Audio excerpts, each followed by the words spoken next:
activation of your platelets and your coagulation factors. So for primary hemostasis, this is the part where there is a formation of your platelet plug. So disruption of the endothelium exposes your subendothelial von Willebrand factor or your VWF and your collagen, which will promote your platelet adhesion and activation. So the activation of your platelets results in a dramatic shape change from your small rounded disc mga platelets to becoming flat plates with spiky protrusions that will increase the surface area, cover the injury. So it will also it will also release your secretory granules, your ADP, your thromboxane A2, and then it will also, within a few minutes, the secreted products will recruit your additional platelets that will undergo aggregation to form your primary hemostatic plug. So, muna siya nasa picture, no? So, step by step from um, the von Willebrand factor and your collagen will be the one that is exposed, and then it will promote your adherence and your activation. And then, number two, mag-change siya from your disc shape to flat para mo increase ang surface area nga mo cover sa site of injury. Third is mag-release sa katong mga um, secretory granules. And then after secreting, there is additional platelets that will be recruited to undergo your aggregation to finally form your hemostatic plug. For secondary hemostasis, this is now the deposition of your fibrin. So first one is the vascular injury will expose your tissue factor at the site of the injury. So the tissue factor is a membrane-bound procoagulant glycoprotein that is normally expressed by your subendothelial cells in the vessel wall, such as your smooth muscles and your fibroblasts. This is a procoagulant, your tissue factor. And then number two, the tissue factor will bind and activate your factor 7. And then it will set a motion in cascade of reactions that culminates into generation of your thrombin. So there is already thrombin. Thrombin will cleave circulating fibrinogen into an insoluble fibrin. So it will create a fibrin meshwork, and also your fibrin will become a potent activator of your platelets, leading to additional platelet aggregation at the site of injury. So the sequence of this is referred to as your secondary hemostasis, which will consolidate the initial hemostatic plug. Okay? Okay ra? Sabot ra mo? So, the part 2 of your hemodynamic chapter is all about platelet functions, mainly na siya. Yeah. Mag-review since for you dentistry students, wala man jud na siya, wala man mo ka ng subject sa hematology. It's really hard to digest, how these components interplay to help with bleeding. But every time magkuan mo, you'll do a procedure.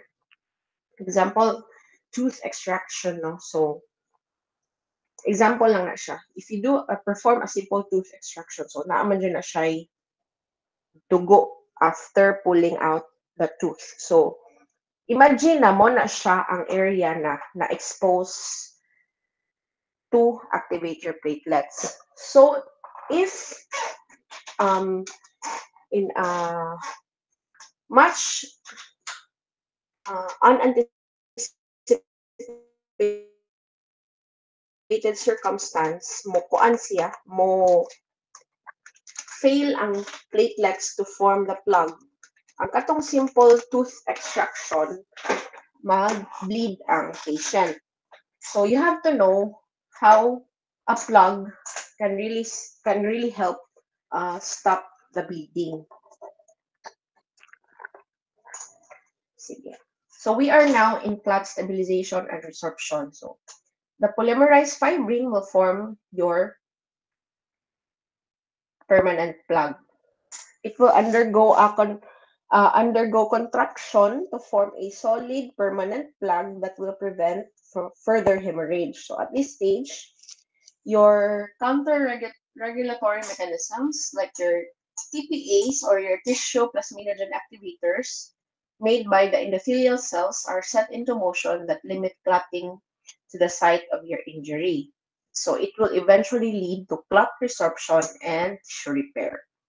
So the endothelial cells are the central regulators of your hemostasis. The balance between your antithrombotic and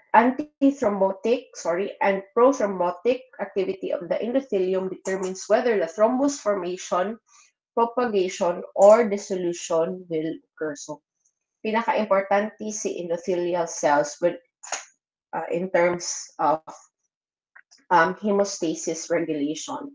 So, besides the trauma, the endothelium can be activated by your microbial pathogens, your hemodynamic forces, and of course, your pro-inflammatory mediators. So now, let's discuss the roles of platelets, the coagulation factors, and the endothelium in hemostasis in a much greater detail.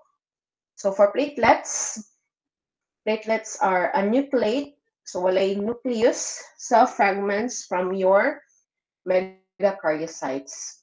The role is to perform the primary plug, um, that will surface to bind and activate your coagulation factors. So the function will depend on the following: your glycoprotein receptors, your 1 millibrand factor, and your collagen, your contractile cytoskeleton, and your cytoplasmic granules, your alpha granules, which is your P-selectin, fibrinogen factor 5, 1 millibrand factor, platelet factor 4, and then your um, prostaglandin derived growth factor or your PDGF, and then your dense granules, which is your ADP adenosine adenosine triphosphate, your ionized calcium, pica, your serotonin, and your epinephrine. Okay, it's a busy slide. So for platelet action, for secretion, which is the release reaction of your granule contents, of course, along with the changes in your shape. And then these events are often referred to get together as your platelet activation. So the platelet activation is triggered by a number of factors, including the coagulation factor thrombin and your ADP. So the thrombin activates your platelets through a special G protein coupled receptor referred to as your protease activated receptor 1 or your PAR1, which is switched on by a proteolytic cleavage carried out by thrombin. So ADP is a component of your dense body granules. Thus, your platelet activation and your ADP release begets additional rounds of platelet activation. So this is your phenomenon called your recruitment. So the activated platelets, they will produce the prostaglandin thromboxane A2, which is a potent inducer of your platelet aggregation. So the understanding of these um, biochemical pathway will involve understanding platelet activation. It will lead to the development of drugs um, focusing more on the antiplatelet activities. So like your mga aspirin, which is the oldest of all. It will inhibit your platelet aggregation and it will produce mild bleeding effect by inhibiting your COX or your cyclooxygenase. Diba na-mention naman na ako siya last time. At that is a platelet enzyme that is required for synthesis of your thromboxane A2. So all of these anti-platelet drugs are used in the treatment of coronary artery disease. So mga CAD, like if you are a post bypass patient, you need an antiplatelet. Nga naman, if gibutangan ka og stent inside your blood vessel sa heart, it will be recognized as a foreign body. Mo activate na ang platelets, mo attack na siya sa foreign body, so mag-clotting inside your blood vessel sa heart. So you need your antiplatelets to keep the blood flowing smoothly. So muna siya gamit niya na study ang platelet adhesion, platelet activation, para na ay mga drugs na mo counteract na if need siya in such situations. Okay. Platelet aggregation, so your glycoprotein 2A and your glycoprotein 3A, it will bind, by the way, sorry. So if there is a defect in your platelet adhesion, which is your glycoprotein 1B and BWF, or your glycoprotein 1A, 2A, and collagen, von Willebrand disease and Bernard-Soulier syndrome will occur. That is a defect in your platelet adhesion. As for platelet aggregation, a defect in platelet aggregation, the defect is in the production of your glycoprotein 2B and glycoprotein 3A. It's called your Glanzmann thrombocythemia. So, the role of the 2B, 3A glycoproteins, it will bind to fibrinogen, which will bridge between platelets and will cause and will induce platelet aggregation. So, if na kay Glanzmann, dili mo abot sa stage of platelet aggregation. It will just dissolve. So, there is bleeding tendencies if naakay problema sa platelet aggregation. So, for initial aggregation, it is reversible. If there is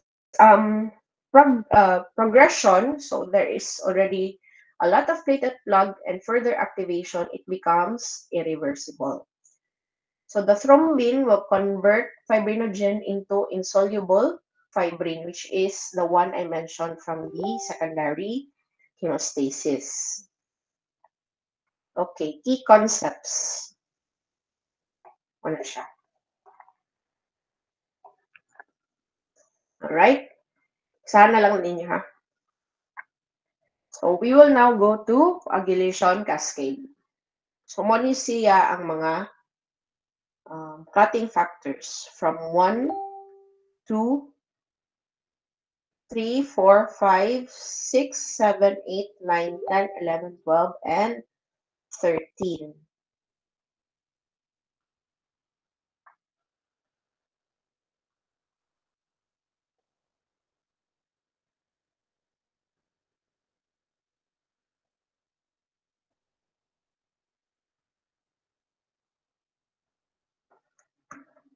Okay. So the coagulation cascade, this is the enzymatic reactions that will lead to the deposition of your insoluble fibrin clot, meaning this is the process in which the platelet plug is, the fibrin clot is no longer reversible. So, in the laboratory, you can perform a simulation of your coagulation cascade, also in vivo, so inside your body. So the clotting initiated in the laboratory is added with phospholipids, calcium, and a negatively charged substance like a glass bead, which will act as your intrinsic side sa pathway of your coagulation pathway, and a source of your tissue factor, which will demonstrate the extrinsic pathway. In vivo, the tissue factor is the major initiator of your coagulation, which is amplified by the feedback loops involving thrombin. So, may mga dotted lines dira. Makita nimo sa right side kanang pink sa pink side. So the red polypeptides are your inactive factors. Your dark green polypeptides are your active factors. The light green polypeptides corresponds to cofactors.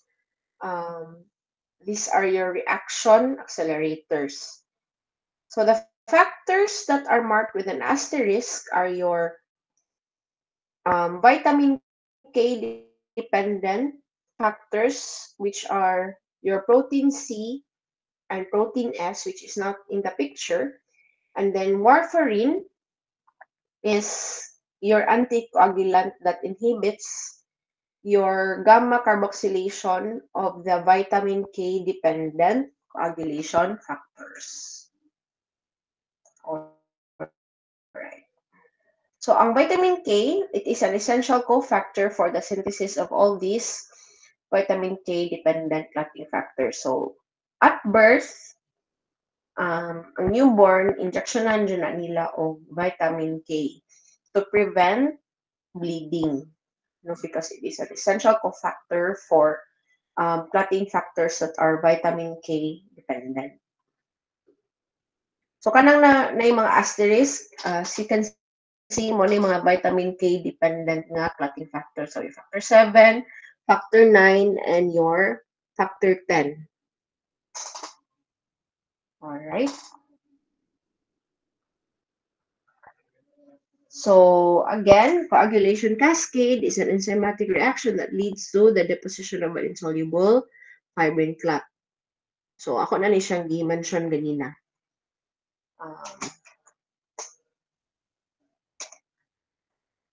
So one na siya, si vitamin K dependent factors is your 2, 7, 9, 10. They are antagonized by your coumadin or your warfarin, which is an anticoagulant. So for laboratory assays, your extrinsic factors will be measured using your prothrombin time or your PT. It will measure the function, it will determine the function of your factor 7, factor 10, factor 5, and factor 2, and your fibrinogen. So the tissue factor, phospholipids, calcium are added to the plasma, and it will record the time of the clot formation. So normally, prothrombin time is at 10 to 13 seconds. For intrinsic factors, it will be measured using your partial thromboplastin time. So it will measure your factor 12, factor 11, factor 9, factor 8, factor 10, factor 5, factor 2, and fibrinogen. So it is initiated by adding negatively charged particles such as your glass beads or your ground glass, phospholipids, calcium, and activated factor 12, your Hageman factor, and it will record the time of the clot formation. So the normal time for this test is about 30 to 40 seconds. So the deficiencies in factor 5, 7, 8, 9, and 10 will cause moderate to severe bleeding disorder. So if you have heard the condition hemophilia A, so in severe form, of hemophilia A, this is a factor 8 deficiency, the bleeding is profuse. So, spontaneous na siya bleed. Sometimes, it is not compatible with life. For mild hemophilia, it will occur especially when there is trauma. So, even if as simple as a tooth extraction or tuli, circumcision, if the patient is an undetected mild hemophilia A, the bleeding tendency will occur after the procedure. So, unsa may buhaton nimo ana if you are the practitioner na nag-attend ana, and then after a tooth extraction wala ni stop og bleed, no? So naa na siya yung mga um, sometimes mo work ang mga anticoagulants na mga injection, or sometimes you will have to refer this patient for admission. Kaya uban gid ana nga the bleeding is really extensive to the point that they have to have blood transfusion just from undergoing a simple tooth extraction. So, muna siya si hemophilia A. So, prothrombin deficiency is also incompatible with life. Factor 11 deficiency only will give mild bleeding. Factor 12, they do not bleed, but they clot. So, they are susceptible to thrombosis.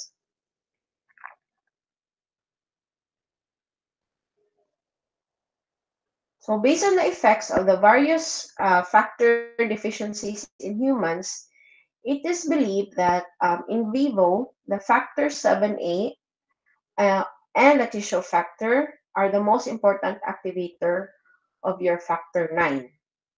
And that factor 9 and factor 8A complex, factor 9 and factor 8A complex is the most important activator of your factor 10. Okay, take note of that. So among the coagulation factors, thrombin again is the most important because of its various enzymatic activities, control, um, diverse. It will control the diverse aspects of your hemostasis and link clotting to inflammation and your repair. So the conversion of your fibrinogen into your cross-linked fibrin, it will the thrombin will directly convert soluble fibrinogen into fibrin monomers that will polymerize into an insoluble fibrin and also will amplify the coagulation process, not only by activating your factor 9 but also by activating two critical cofactors, which is your factor 5 and your factor 8. So it will also stabilize the secondary hemostatic plug by activating your factor 13, which will covalently cross-link with fibrin. So upon platelet activation, thrombin, which is a potent inducer of your platelet activation and aggregation, through its ability to activate protease, your PAR1, protease activated receptor 1, it will link to platelet function to coagulation. And then the pro-inflammatory effects of the PAR, they are expressed on inflammatory cells, your endothelium, and other types. So activation of these receptors by thrombin is believed to be a mediator of your pro-inflammatory effects that will contribute in tissue repair and angiogenesis. So, once again, angiogenesis, formation of your new blood vessels. And then your anticoagulant effects, remarkably, though mechanisms are described later, on encountering normal endothelium, the thrombin changes from a procoagulant to an anticoagulant. The reverse prevents the clots from extending beyond the site of the vascular injury. So, naalang siya limit, no? After plugging, after clotting, mo reverse ra po na siya para mo stop pod kay again, excessive clotting will lead to thrombosis. So first, let's just discuss how a clot is dissolved. So your fibrinolytic cascade, the activation of your coagulation cascade also sets into motion a fibrinolytic cascade that limits the size of the clot and contributes to its later dissolution. So enzymatic activity of your plasmin, which will break down fibrin and interferes with its polymerization. So the elevated level of your breakdown products of fibrinogen, often called your fibrin split products, these are most notably fibrin-derived D-dimers that is a useful clinical marker of your um, several thrombotic states. So we'll discuss that later. Let us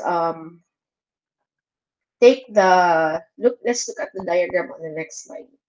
So your plasmin, it is generated by your enzymatic catabolism of the inactive circulating precursor plasminogen.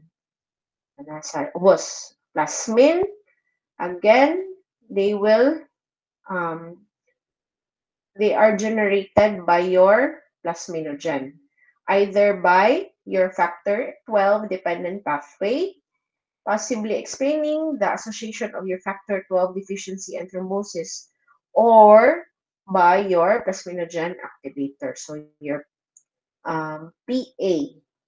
So the most important plasminogen activator is your TPA, your tissue plasminogen activator, kanang may arrow na sa left side of your plasminogen. They are the most important plasminogen activator, your TPA. It is synthesized principally by your endothelium and is most active when bound to your fibrin. So this characteristic will make TPA useful um, in as a therapeutic agent since its fibrinolytic activity is largely confined to the sites of your recent thrombosis. So once activated, the plasmin is in turn tightly controlled by your counter-regulatory factors such as your alpha-2 plasmin inhibitor or your alpha-2 anti-plasmin above kanang may purple. That is actually a plasma protein that will bind and rapidly inhibits your free plasmin. So dili niya di siya mosugot na free plasmin. So it will become your alpha-2 antiplasmin and free plasmin complexes. Okay. Key factors, kana-kana. Read on that later. Endothelium. So this is the balance between the anticoagulant and procoagulant activities of endothelium. Often this determines whether clot formation, propagation, or dissolution occurs. So the uninjured endothelium will inhibit procoagulant activities of platelets and coagulation factors. So these are your platelet inhibitory effects or the antithrombic properties of your intact endothelium. So number one, um, the obvious effect of an intact endothelium is to serve as a barrier for um, platelets. No, it will shield platelets from subendothelial factors like your von Willebrand factor and your collagen. However, the normal endothelium also releases a number of factors that inhibit your platelet activation and aggregation. Among the most important ones are your prostacyclins, PGI2, and your nitric oxide and adenosine diphosphatase. So the later degrades your ADP, already discussed as a potent activator of your platelet aggregation. So the major regulator of your nitric oxide and your prostacyclin production appears to be flow. Precisely what senses flow is uncertain, though changes in the cell shape and your cytoskeleton are correlated. PGI2 is produced by your COX1, which is expressed constitutively by healthy endothelium under normal flow conditions. So the nitric oxide is the product of your endothelial nitric oxide synthase or your eNOS.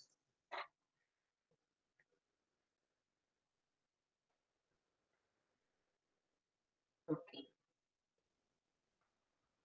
So the normal endothelium shields coagulation factors from tissue factor in vessel walls and expresses multiple factors that actively opposes coagulation.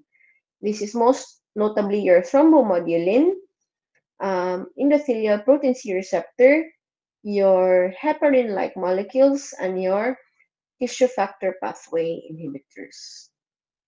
So the thrombomodulin and your endothelial protein C receptor bind your thrombin and protein C, respectively in a complex on the endothelial cell surface.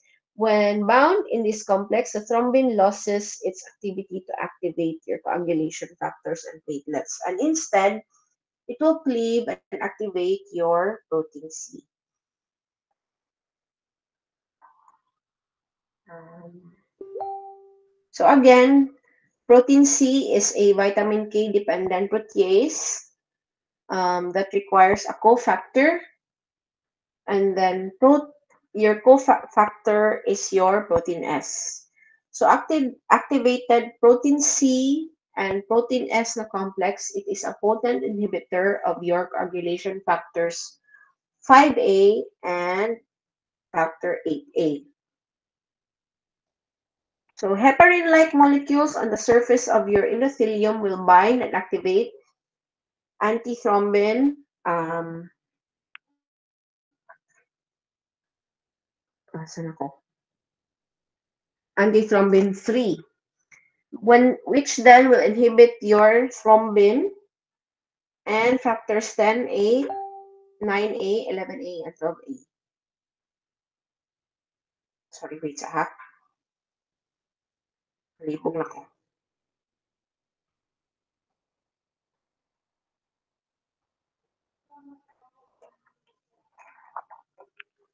Anyway, I will share to you the video recorded by Dr. Motige if you want to review, note this part here. So again, so let's continue. The clinical utility of your heparin and related drugs is based on the ability to stimulate your antithrombin 3 activity. So your tissue factor pathway inhibitor, like your protein C, requires protein S as a cofactor. And as the name implies, it will bind and inhibit your tissue factor 7A complex. The fibrinolytic effects of these, the normal endothelial cells synthesize your TPA, your tissue plasminogen activator, as already discussed, which is the key component of your fibrinolytic pathway. So, ingon ana. I don't know, nakasamot mo? Again, you can read it in the book again. Every time you read, you refer to the image para masabot ninyo asa siya padulong. Nice it lang na pointer, but I don't know, my pointer doesn't work for you to see. Okay. So we are now going to discuss hemorrhagic disorder. So the primary, secondary effects in vessel walls, the platelets, the coagulation factors, and the general principles of abnormal bleeding. Okay. 5-minute break sa ta, ha? Nihis ako.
Okay. So, Kiramo, can you give a thumbs up if you're still there, you're still alive? Okay. So much, no? So much to learn in one afternoon. Sige lang, I do not expect you to master this chapter, good kay. It's a difficult one, no? It's even one semester na topic. Okay. So we are now in defects of primary hemostasis, the platelet defects, and your von Willebrand disease. So they present as small bleeds in your skin and your mucosal membrane. So kaning ginatawag og petechiae, minute hemorrhages to about 1 to 2 millimeters, or purpura, which is bigger, no, dagko siya, about more than 3 millimeters in size. They also will present with mucosal bleeding, so mag-epistaxis or your nosebleed. May uban ng GI bleed, ang dugo ang tiyan. Sometimes heavy menstruation also a manifestation, which is called menorrhagia. It will present with a low platelet count, very low, thrombocytopenia, which is complicated when there is already an intracerebral hemorrhage because of very low platelet count. So sometimes it's fatal, no? Sometimes they die if dili makontrol dayon. So for mo na siya ang mga defects in your primary hemostasis. As your defects in secondary hemostasis, which is your coagulation factor defects, presentation is they bleed into soft tissues, your muscles or your joints. Let me see your analysis.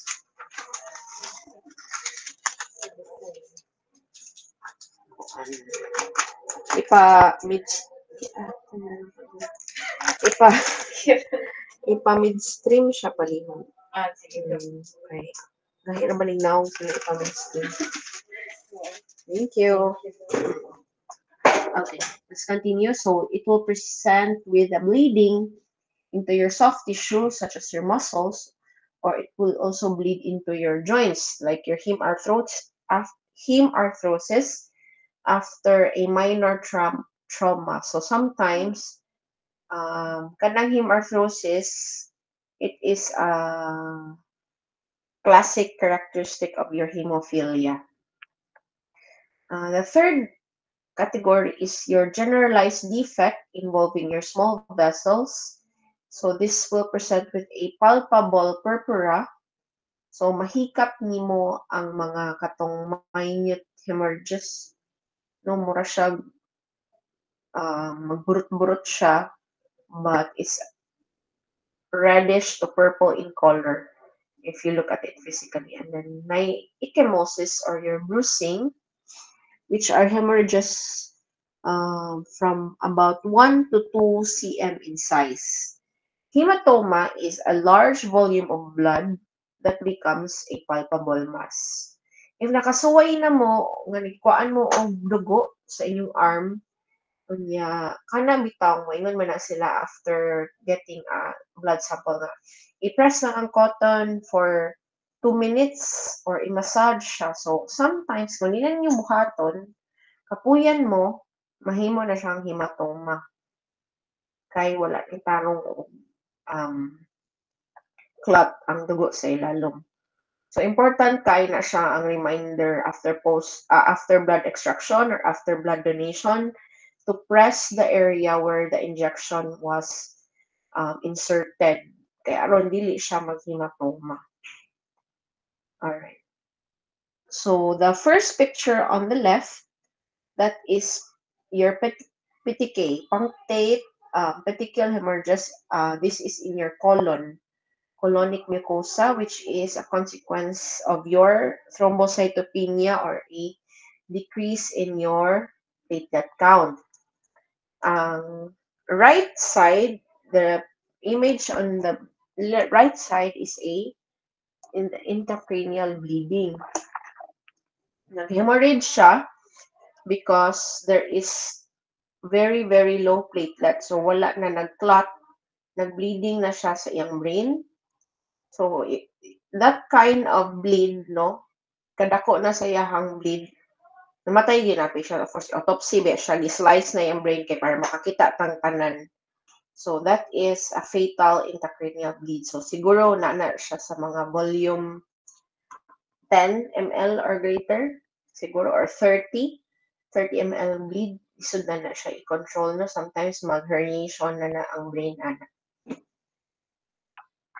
Okay. Clinical significance depends on the volume. So, the greater loss, 20% loss of blood may result to hemorrhage or your hypovolemic shock. As for small bleeding in the subcutaneous tissue in the brain, if it's in the brain, it's fatal because the skull can cause compression. It will compromise the blood supply and it will cause herniation of your brainstem. So, na-mention na nako. For chronic or recurrent external blood loss, like your peptic ulcer, or if you have heavy menstrual bleeding, it will cause anemia, iron loss, so iron deficiency anemia, and then it will hemorrhage into body cavities or tissue, which is when the iron is being recycled.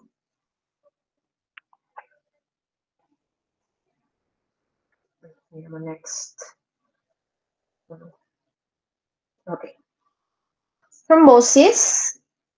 The primary abnormalities that leads to thrombosis are your endothelial injury, stasis or turbulent blood flow, and your hypercoagulability of the blood, which is the Virchow's triad. Thrombosis is one of the scourges of modern man because it underlies the most serious and common forms of cardiovascular diseases. Okay, inom sa tubig.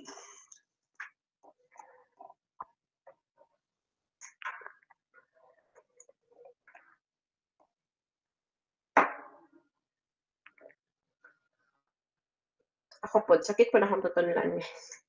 Discuss taas kaayo. It's really, really a detailed discussion.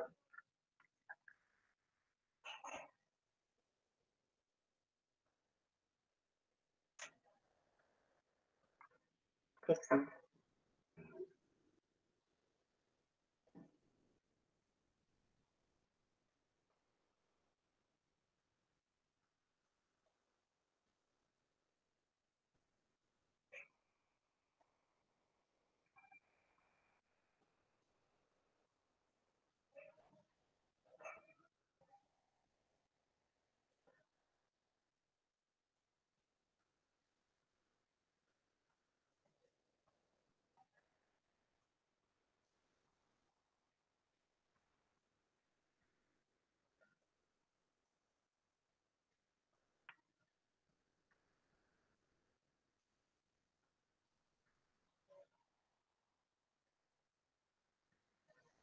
Okay. So the first one, endothelial injury, um, the endothelial cells activated by your inflammatory cytokines downregulate the expression of your thrombomodulin. So it is already described as a key modulator of your key modulator of your thrombin activity. So it will enhance the procoagulant, and pro-inflammatory actions of your thrombin. So in addition, the inflamed endothelium will also downregulate the expression of other anticoagulants such as your protein C and your tissue factor.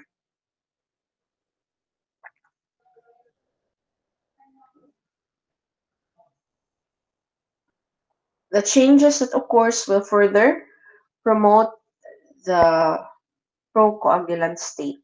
Dali lang. Okay, patient. Wait lang, ha?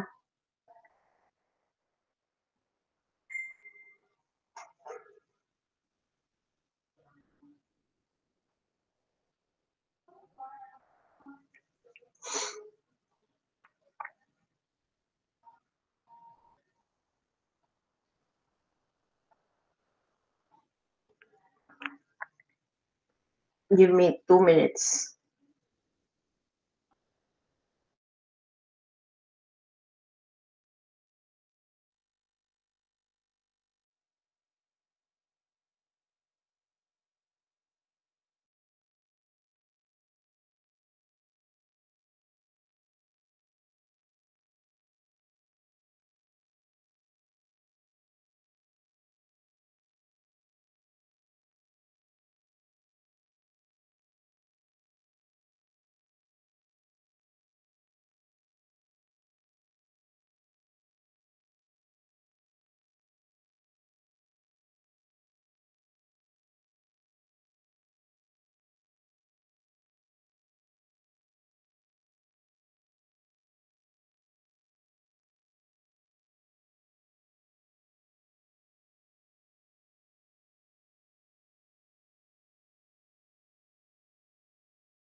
Okay, sorry.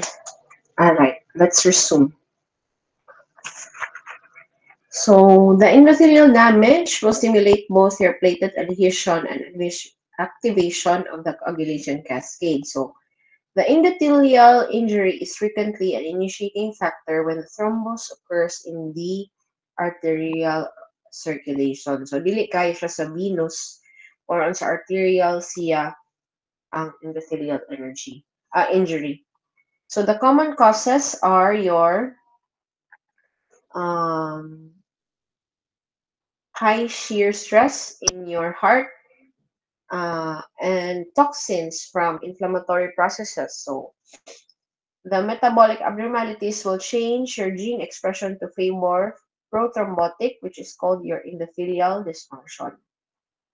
For the prothrombotic alterations, endothelial dysfunction, so the procoagulant changes, again, katong you mentioned, that the downregulation of your thrombomodulin. So the inflamed endothelium will downregulate the expression of your protein C and your tissue factor protein inhibitor and will further promote a pro-coagulant state. So for your anti-fibrinolytic effects, the activated endothelial cells will secrete your PAIs or your plasminogen activator inhibitors, which limit fibrinolysis. So it will downregulate the expression of your tissue plasminogen activator and will lead to alterations that favor the development of your thrombi.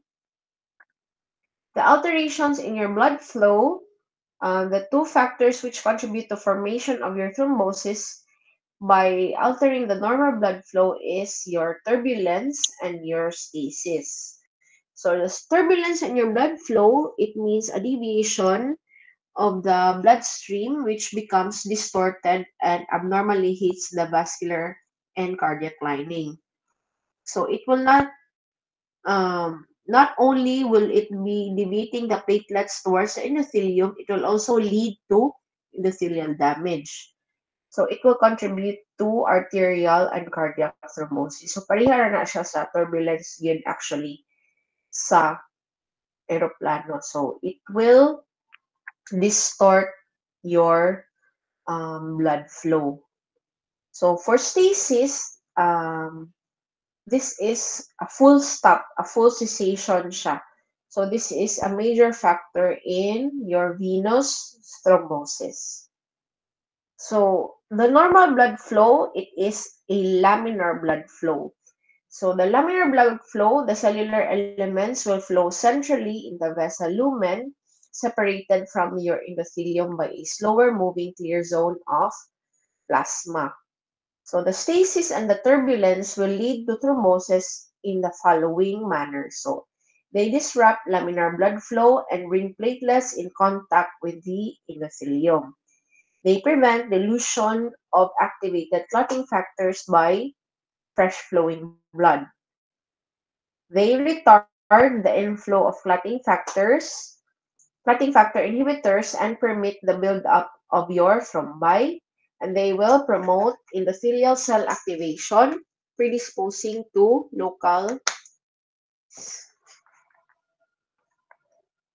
hypercoagulability. Um, it is it will contribute less frequently to thrombotic states, but it is an important component in your thrombosis. So it is defined as any alteration in the coagulation pathway that predisposes to thrombosis. So it can be divided into your primary or your genetic and secondary acquired disorder. So these are the following. You just scan through that later. So for genetic, the most common genetic cause is your factor V mutation and your prothrombin mutation. So prothrombin gene mutation, a single nucleotide change, kanang naadara G2021-0A in the 3' untranslated region of your prothrombin gene, which is also another common mutation of about 1 to 2% in the population, there is elevation of your prothrombin levels and almost threefold increase in the risk of venous thrombosis. Um, for rare, the deficiencies in antithrombin 3, protein C, and protein S, they typically present with venous thrombosis and recurrent thromboembolism. For very rare, which is one of which is your homocystinuria, there is elevated of levels of homocysteine, which is acquired or genetic. It is genetic because there is a deficiency of your cystathione B synthetase, and then it is acquired because of the deficiency of your vitamin 6, vitamin B12, and your folic acid. So the mutations in factor 5 Leiden, there is a substitution for the normal arginine residue at your position 506 of factor 5. So due to the mutation, the factor 5 cannot be inactivated by cleavage at the usual arginine residue and is therefore resistant to anticoagulant effect of activated protein C. The patients with this mutation will present with recurrent thrombosis and recurrent abortion.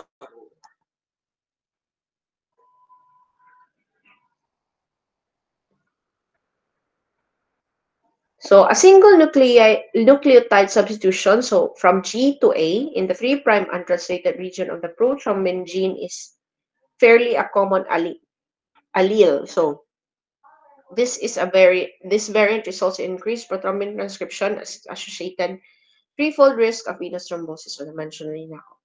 The heterozygous carriers have 30% plasma prothrombin levels than normals, and they have an increased risk in deep vein and cerebral vein thrombosis. Okay. So for acquired hypercoagulability, so it is usually multifactorial. So the most important is your cardiac failure or trauma or tissue injury that will cause your stasis or vascular injury. So in disseminated cancers, release of various procoagulants from tumors will predispose patients to thrombosis. The hypercoagulability seen with advancing age will may be due to the reduced endothelial PGI2 prostacyclin production. Hypercoagulability due to the use of your oral contraceptives um, or the hyperestrogenic state, especially in pregnancy. This is caused by your increased hepatic synthesis of your coagulation factors, and there is reduced anticoagulant synthesis. So the HIT syndrome, the HIT heparin-induced thrombocytopenia syndrome, it is caused by your antibodies that bind to complexes of heparin and platelet factor 4, activating the platelets and promoting a prothrombotic state. So the HIT is more frequently encountered with your unfractionated heparin than your low molecular weight heparin. APAS, that is antiphospholipid antibody syndrome. It is an autoimmune disorder in pregnancy. It is a lupus in pregnancy. It is caused by venous or arterial thrombosis, pregnancy complications, recurrent miscarriage, unexplained fetal death, and premature death. So the anti-beta 2 glycoprotein antibodies are suspected to have a major role in APAS by activating endothelial cells, monocytes, and your platelets. Okay. So read na lang ang all about the HIT. No? So Morphology of thrombi. So thrombi is easily recognized as a solid mass in the lumen of a blood vessel that is often attached to the vessel wall. So the pale thrombi in the fast-flowing arterial circulation are composed predominantly of fibrin and platelets with few entrapped erythrocytes. So hence the term pale. So gamay ra siya o red blood cells. The red thrombi is from your venous. So they um, entrap red cells because there is a slower blood flow. They are composed of platelets, fibrin, and a large number of erythrocytes trapped in your fibrin mesh. Now, the arterial thrombosis are frequently occlusive. The most common site is your coronary, your cerebral, your femoral, and the major cause of this type of thrombosis is your atherosclerosis. So, sakit ng atherosclerosis and lipid deposition A in build-up your of major blood vessels. Yes. Mural thrombi, when the arterial thrombi arise in the heart chambers or in aortic lumen, they are usually adherent to the wall of your underlying structure and is termed mural thrombi. The lines of Zane or lines of Zahn, sana siya, the arterial thrombus is formed in the heart or aorta. They may have grossly or microscopically have apparent laminations called the lines of Zane or Zahn, unsa na siya. They are produced by alternating pale layers of platelets admixed with some fibrin and darker layers containing red blood cells. So, layers siya. So, um, picture B there. Asa naman ni? Kanang na ay asterisk mo na siya ang naay ba't maklaro ba siya? Di man siya maklaro. There is pale, there is red. So, alternating siya. Okay. So, for venous thrombosis, the condition is called phlebothrombosis. Um, the thrombi is formed in a sluggish venous circulation containing more red cells, or there is red or stasis thrombi. For DVTs, deep vein thrombosis, it is common and it has an important medical implication because the large thrombi that form in these veins are often easily detached. They travel in the circulation to the heart and lung and lodge in the pulmonary arteries, so it will become pulmonary embolism. So this is very common during marathons, no kanang mga runners na mokalitag collapse, kalit kamatay, sudden death, sudden cardiac death. This is actually caused by your pulmonary embolism, your PE. So it's a very important medical complication, ang DVT.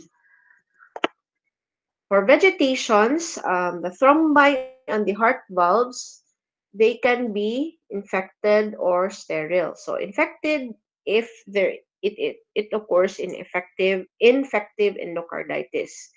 So they cause endothelial injury and distort blood flow, which induce formation of your thrombotic mass. It is sterile if it's non-bacterial nga thrombotic endocarditis. They usually develop on non-infected valves, but they are hypercoagulable state. So the fate of the thrombus, if a patient will survive the initial thrombosis, in the ensuing days to weeks, thrombi will undergo some combination of the following four events.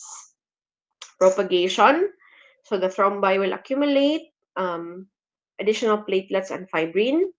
It will embolization. It will dislodge and travel to other sites.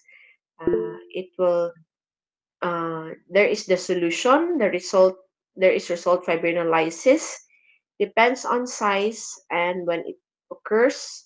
Organization and recanalization, so the capillary channels eventually form that reestablish the continuity of the original lumen.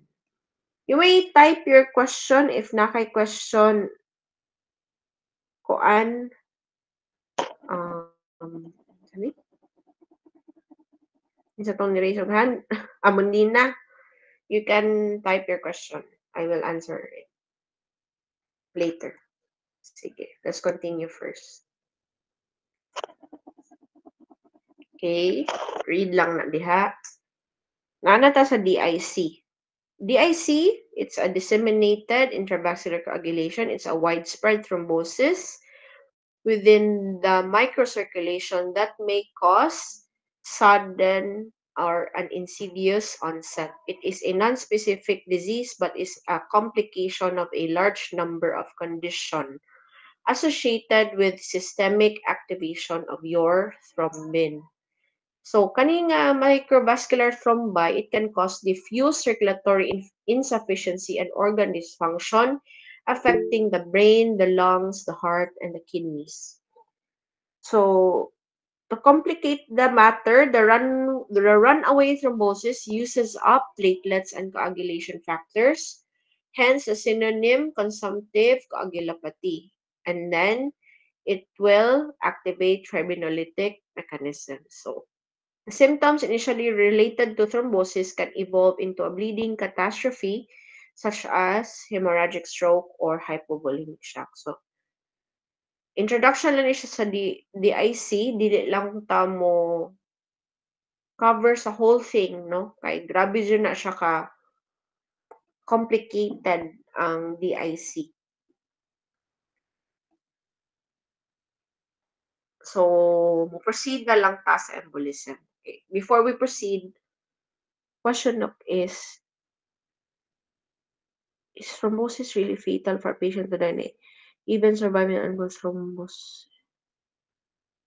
Yes, or provide ako PowerPoint, Cirilo.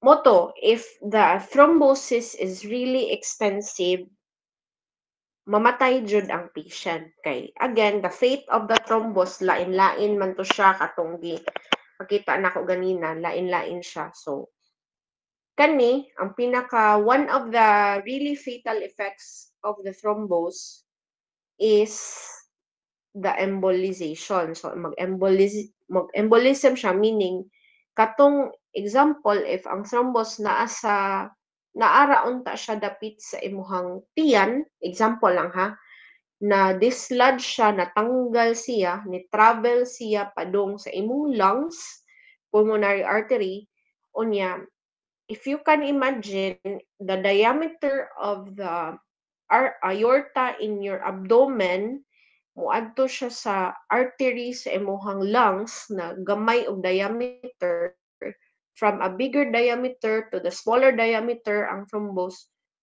mo bara siya completely. So mo na siya, fatal ang thrombus, mamatay ang patient because there is occlusion, no, to the blood flow. So what will happen? Sudden difficulty in breathing and chest pain, and eventually mag-hypoxia. Mo na nga, kung mag-pulmonary embolism gani ka, most of the time, minutes lang din na siya. Mamatay jud ang patient. If embolization ang fate sa imong thrombus. So, lain-lain man siya, mo na siya. There are 4 fate of the thrombus. So, the most fatal one that will cause the patient to die is the embolization. Okay? So, maklag siya. Kay, gikan siya sa dako na diameter na blood vessel, possibly mo adto siya sa smaller diameter, mo na may nana ang fate niya. A deaths. Common kay na siya. Common kay na siya nga scenario, especially sa mga marathon. So, kamo, if ganahan mo mag-runner, okay, uso makay na karon nga ng mga marathon, no, naka-notice jud ko ana ni mga IPI run, na Hoka run, mga Milo. make sure na you are in a healthy state. No, dili mo kanang predisposed to embolism kay if you have a really kanang poor lifestyle, wala ka kabalo na lang kay mga hidden din na thrombus na nagpilit-pilit na sa imong body. Anya, once you move, once you start running, ma-dislodge ang clot. So, wata kay baw, no? So, before you enter in those type of kanang activities, make sure na wala kay complications para dili lesser imong risk for embolism. Okay, so let's talk about embolism. You're welcome. Okay. It is a detached intravascular solid liquid or gaseous mass that is carried by the blood from its point of origin to a distant site where it will cause tissue dysfunction or infarction. So virtually 99% of the emboli will represent some part of the dislodged thrombus, hence commonly used as the term is used thromboembolism. So inevitably, the emboli will lodge in vessels too small to permit further passage, resulting in partial or complete vascular occlusion. So the potential consequences of such thromboembolic events is the ischemic necrosis of the distal tissue known as your infarction. So mo to akong giingon lang few minutes earlier. So pulmonary embolism, the most serious form of thromboembolism is this one. It will cause sudden death. It has an incidence of 100 to 200 per 100,000 hospitalized patients. So of the 95% of the pulmonary embolism, they originate in the deep veins of the leg, which is your phlebothrombosis. For a saddle embolus, that is an embolus straddling the bifurcation of your pulmonary artery. For paradoxical embolism, the venous embolus gains access to the arterial circulation through an interarterial or interventricular defect. So, kung may mga congenital heart defect. Mo na ang kanang kuan Rodel, mga modern methods to reduce thrombi concentration. Mo na ng mga antiplatelets, mga aspirin, clopidogrel, enoxaparin, daghan na siya. Daghan na siya na makaprevent og thrombi. Mga medicine na iuban katong stent sila butangan og kanang mesh mesh nga metal inside your blood vessel para ma-dissolve ang thrombus nga na-form there. Not only thrombus, it will also dissolve the atherosclerosis if specifically kana na area na ay bara caused by the atherosclerosis or thrombus. Butangan na siya stent para mo flow balik ang blood. So that's a specialized field. Either a thoracic cardiovascular surgeon ang moduan na or an invasive cardiologist. Mo na siya. Kung ano na siya. It's a special training. And mahal kay na siya. So, ayaw sad paabtayin yung self na maginana na mo, no? So, um, you're still young. So, mag-diet din mo. Mag-diet mo sa iyo. Mag-control mo sa mga fat intake, mga yes, sa lifestyle. And yes, welcome, Rodel. Sa lifestyle, yun na usually ma-develop ang mga thrombus o mga atherosclerosis kay if sedentary kay kasi kaglingkod since sa beginning pa lang imong free time mong tanaw TV, yaka ra ka, wala kay buhaton, dili bitaw tarong ang blood flow nimo. So you are already predisposed no at a young age. Sad si Cirilo. So it is it's actually everyone is not not mark safe in that event. Kay you don't really know when it's gonna happen. but it's preventable if sa sugod pa lang you have an active lifestyle. How do we get tested? Testing angiogram. I-angiogram ka. Butangan og dye ang imuhang mga blood vessels to see if okay ba ang flow sa tanan area. Yes, same. Wala siya, same ra siya, same siya ang thromboembolism, same ra na siya. O madali pa ang imuhang thromboembolism, madali pa na siya stent, ay butang or magkuan ka, mag-blood thinners para mahilis siya. So, depende sa na siya, case-to-case basis po na siya ang kuan ana, ang management ana. Kay if it's late na kaayo, dili na manguna siya ma-treat. Again, fatal na siya if thromboembolism siya sa pulmonary. So, depende gyapon siya.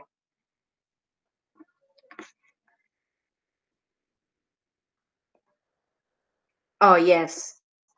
You'll never know who's healthy unless you're so perfect. Hindi ka kabalo. Kay ngano, genetic, hereditary, if your family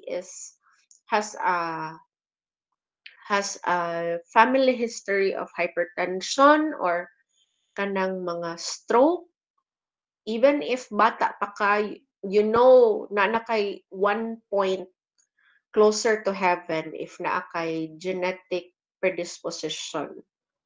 So, you don't really know. No, you don't really know.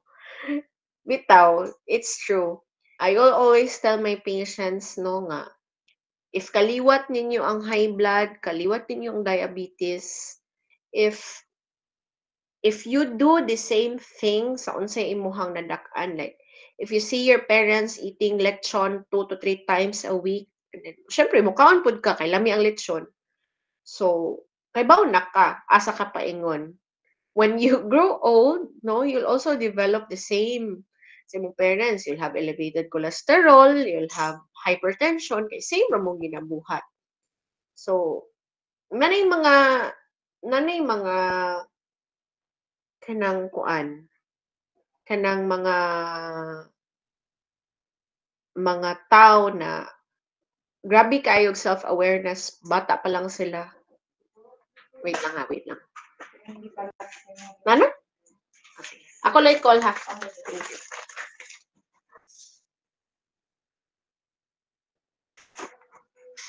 Okay. So, wala siya, Cirilo, nanara ba kay abnormal ECG? So, magbantay na ka.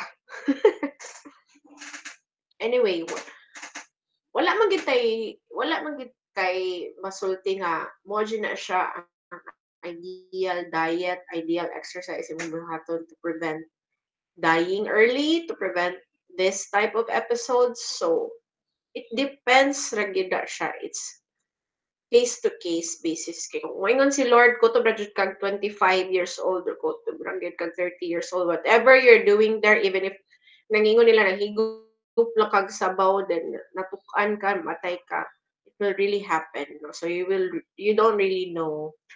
Anyway, it's a nice questions that you have, no. So thank you for those questions. So mo continue na ta. Okay?